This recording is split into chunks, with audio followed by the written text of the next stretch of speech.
बिस्मिल्लाहिर्रहमानिर्रहीम। अस्सलाम वालेकुम। मैं जलील खान कुलाची, आप मेरे यूट्यूब चैनल देख रहे हैं। हुजूर वाला पाकिस्तान के सियासी मंजरनामे में आज पूरा दिन क्या कुछ होता रहा और मुमकिन तौर पर कल क्या हो सकता है, इस हवाले से डिस्कस करेंगे। इस वक्त जो जबान ज़द-ए-आम चीज़ है वो है साइफर केस, क्योंकि मुबैना तौर पर इमरान खान को साइफर केस का जो फैसला है वो लिख दिया गया है और सजा भी सुना दी गई है। अब सजाए मौत हो सकती है या फिर 10 साल की सजा हो सकती है, यानी इससे बड़ी हो सकती है, इससे कम किस्म की सजा जो है वो नहीं हो सकती। मुबैना तौर पर यह कहा जा रहा है। इवन के रात आपने देखा होगा बैरिस्टर गौहर जज्बाती हो गए अपनी प्रेस कॉन्फ्रेंस करते हुए। नादिया खटक रो पड़ी ये बताते हुए कि हमने, कह लीजिए कि वो बेबस हो गए हैं, अब हमारे हाथ में नहीं रहा। इवन के खान साहब ने खुद जज साहब से ये कहा कि हुजूर वाला आपने जो फैसला लिखना है वो लिखें, मैं अपने रूम में अपनी जगह पे जा रहा हूं, मैंने हाजिरी लगवा दी है, बस हाजिरी आपने लगा ली है, अब आपका जो काम है, जो आपने फैसला देना है वो दें, फैसला लिखें, क्योंकि गवाहों के ऊपर जो जरह थी वो मुकम्मल हो चुकी है और 342 की जो स्टेटमेंट है वो भी हो चुकी है। अब अगला प्रोसेस सजा देने का होता है, फैसला सुनाने का होता है, जो भी फैसला होगा। और इस केस में जो फैसला सुनाना है या फिर फैसला जो हमारे सामने आएगा, मुबैना तौर पर जो चीजें हमारे तक पहुंच रही हैं उसमें सजा हो गई इस फैसले में। बहरहाल अभी इस वक्त की अगर बात की जाए तो अलीमा खान साहबा और इमरान खान के वकला इस वक्त इस्लामाबाद हाई कोर्ट में मौजूद हैं और वो ट्रायल को रुकवाने के लिए दरखास्त दे रहे हैं। दरखास्त उन्होंने डाल दी है। अब मेरे ख्याल में ऐसा नहीं होगा, जहां तक मैंने कुछ लोगों से बात की है, कि ताकि इसमें स्टे ऑर्डर आ जाए। लेकिन जो पाकिस्तान तहरीक इंसाफ के कारकुनान हैं, जो लोग हैं, वो इस चीज के हवाले से ये नहीं समझते कि आज ही इस्लामाबाद हाई कोर्ट इस चीज को टेकअप करेगी और इसके ऊपर स्टे ऑर्डर जो है वो जारी कर देगी। ऐसा नहीं होगा, क्योंकि तहरीक इंसाफ ये चाहती है। इवन के हामिद खान साहब ने कल यही कहा था, आपने शायद उसकी तकरीर सुनी होगी, उन्होंने कहा कि अदालत बहुत जल्दी कर रही है फैसला सुनाने में। बाबर अवान साहब ने यही कहा कि अदालत बहुत जल्दी कर रही है फैसला सुनाने में, पता नहीं मसला क्या है इनको। इवन के शुहैब शहीन साहब ने, बैरिस्टर गौहर ने, तमाम तर वकला ये बात, यानी ये गवाह के तौर पर वो पेश हो रहे हैं, ये साबित कर रहे हैं कि अब इस केस में कुछ पुरअसरार शख्सियत, जिस तरह काजी साहब ने कल कहा कि वो कौन पुरअसरार शख्सियत है, कुछ पुरअसरार शख्सियत हैं जिसके दबाव की वजह से, जिसकी वजह से इस वक्त जो है वो ट्रायल मुकम्मल तो हो चुका है, लेकिन उसका फैसला सुनाना जो है वो जल्दी हो रहा है। बहरहाल इस वक्त इस्लामाबाद हाई कोर्ट में अलीमा खान साहबा और वकला मौजूद हैं, दरखास्त डालेंगे ताकि ट्रायल रुक सके, लेकिन मेरे ख्याल में ऐसा मुमकिन नहीं हो सकता। जो फैसला आना है, खान साहब भी ये कह चुके हैं कि अब फैसला वो आएगा। बहरहाल अब हम थोड़ा सा आगे चलते हैं।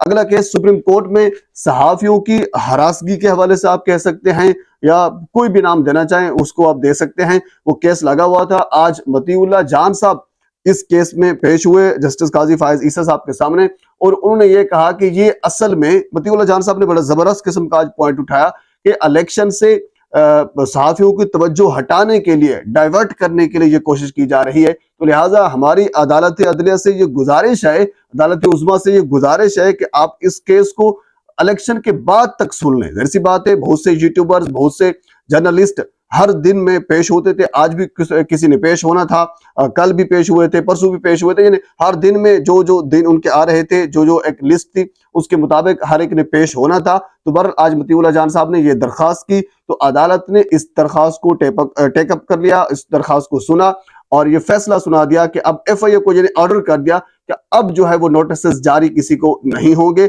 इलेक्शन के बाद 8 फरवरी के बाद फिर जो है वो मामला जो है वो खुलकर सामने आएगा। जो जहां तक मुझे लगता है इलेक्शन के बाद ये मामला वैसे ही खत्म हो जाएगा, क्योंकि अभी इस वक्त इस मामले को उठाना इस चीज की तरफ निशानदही करता है कि इलेक्शन में क्योंकि बहुत से हमारे यूट्यूबर हजरात का बहुत बड़ा किरदार है, जर्नलिस्ट का बहुत बड़ा किरदार होता है, ताकि लोगों की तवज्जो जो है वो थोड़ी सी हटाई जा सके, जो मेन इश्यू है, ताकि तवज्जो हट जाएगी, हम अपना काम कर लेंगे, उसके बाद मामला जो है वो टेकअप हो जाएगा। तो बहरहाल साफियों ने आज बड़ा जबरदस्त किस्म का खेला है। मतीउल्लाह जान साहब ने एक जबरदस्त किस्म की इल्तिजा की है, दरखास्त की है, और काजी साहब ने ये दरखास्त सुन भी ली है। पर बहुत अच्छा काम है। अच्छा, इसके अलावा सनम जवेद सेबा के हवाले से खबर ये गर्दिश कर रही है कि वो इलेक्शन से दस्तबरदार हो गई हैं। ये कहा जा रहा है सोशल मीडिया के ऊपर उनके ऊपर दबाव था, तो वो दबाव बर्दाश्त नहीं कर पाई, इस वजह से वो इलेक्शन से दस्तबरदार हो गए।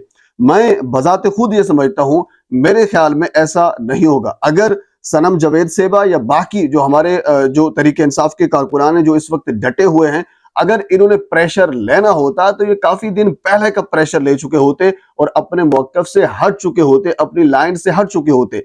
इतने दिन जेल में गुजारने के बावजूद, सख्तियां, मुश्किलात, मुसीबतें बर्दाश्त करने के बावजूद भी अगर अपने नजरिए से, अपनी बात से, अपनी लाइन से हटना है, तो फिर तो ये मेरे ख्याल में इसका कोई जवाब नहीं है। मेरा अकल इस चीज को तस्लीम नहीं करता। असल में खुद सनम जावेद साहबा ने इस चीज का जवाब दिया है। उनसे जब पूछा गया कि आप NA 119 में मरियम नवाज साहबा के खिलाफ इलेक्शन लड़ रही थी, आपने कागजात जमा करवाए, आपके पहले मुस्तरद हुए, फिर सुप्रीम कोर्ट ने इजाजत दे दी, आप इलेक्शन लड़ भी सकती थी, और सर्वेज इतने आए थे जिसमें वाज़े तौर पर एक भारी भरकम अक्सरियत के साथ आप मरियम नवाज साहबा से जीत भी रही थी, तो फिर आपने इलेक्शन क्यों लड़ा? यानी सोशल मीडिया के ऊपर यह चीज गर्दिश कर रही है कि आपको कहा गया था कि आपके पास सिर्फ एक चांस है, ये आखिरी चांस है, आप विड्रॉ कर लें इलेक्शन से, अगर आपने बाहर आना है, जिंदा आना है, वगैरह वगैरह बहुत सी चीजें कही गई थी। तो इसी वजह से आपने इन तमाम चार चीजों को मद्देनजर रखते हुए, दबाव को मद्देनजर रखते हुए आपने इलेक्शन से विड्रॉ किया है। तो इसके जवाब में सनम जावेद साहबा ने यह जवाब दिया कि उन्होंने कहा कि नहीं, एक तो इबाद फरूक साहब के भाई शहजाद फरूक साहब इस हल्के में, यानी हल्का NO 119 में वो कंपेन कर चुके थे, तो लिहाजा मैं, क्योंकि मेरे जो कागजात थे वो पहले मुस्तरद हुए, अब उनके कागजात मंजूर हुए, तो अब इलेक्शन की कंपेन करना मेरे ख्याल में ये कह लीजिए कि उनको थोड़ा सा कह लीजिए कि वो ठेस देने के मुतरादिफ था।